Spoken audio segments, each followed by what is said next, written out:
This earthquake is one of the worst disasters in Japan's history.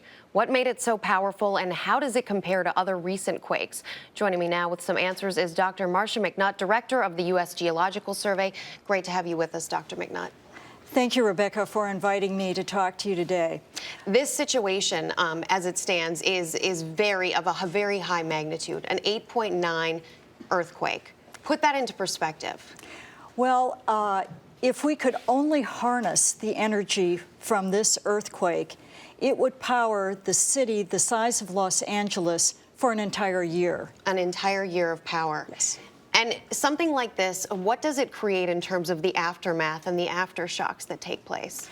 Well, that's the unnerving part of it, is that it's not just the 5 minutes of shaking from this earthquake, but it keeps going on and on and on in terms of disrupting the lives of not only the citizens but the relief workers. There's something called Mori's Law, which governs the aftershocks, that there's aftershocks on day 1 and half as many aftershocks on day 2 and 1/3 as many aftershocks on day 3, and it keeps going on for literally years afterwards, disrupting the lives. The largest aftershock from an 8.9 earthquake will be a 7.8 earthquake, which in and of itself is a large tremor. So we could see a very large tremor in the aftermath.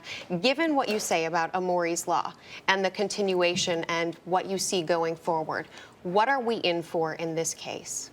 Well, the aftershocks themselves could bring down buildings that have already been stressed by the main shock itself, and they will hamper the efforts of the relief workers. How long could this last?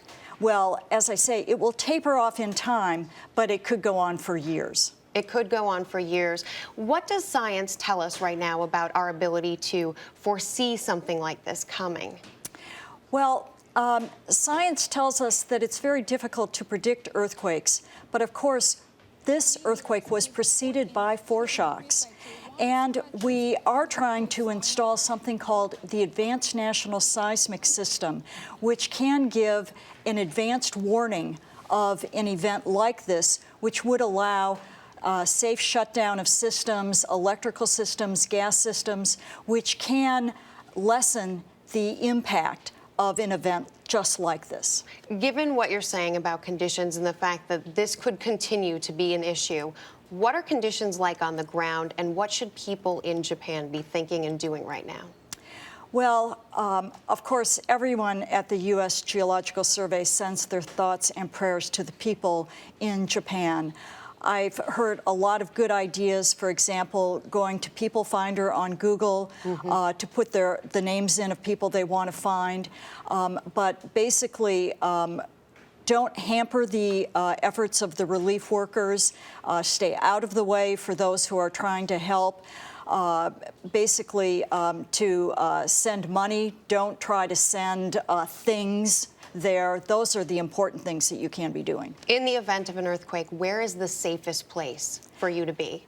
Be under something sturdy, like a desk or a table. Be away from windows. Be away from doors. Don't run outside. Get under something strong and hold on for dear life. Dr. Marcia McNutt, you'll be with us later in the program to continue this conversation and whether or not it's something that could happen here in the United States. We appreciate it. Thank you, Rebecca.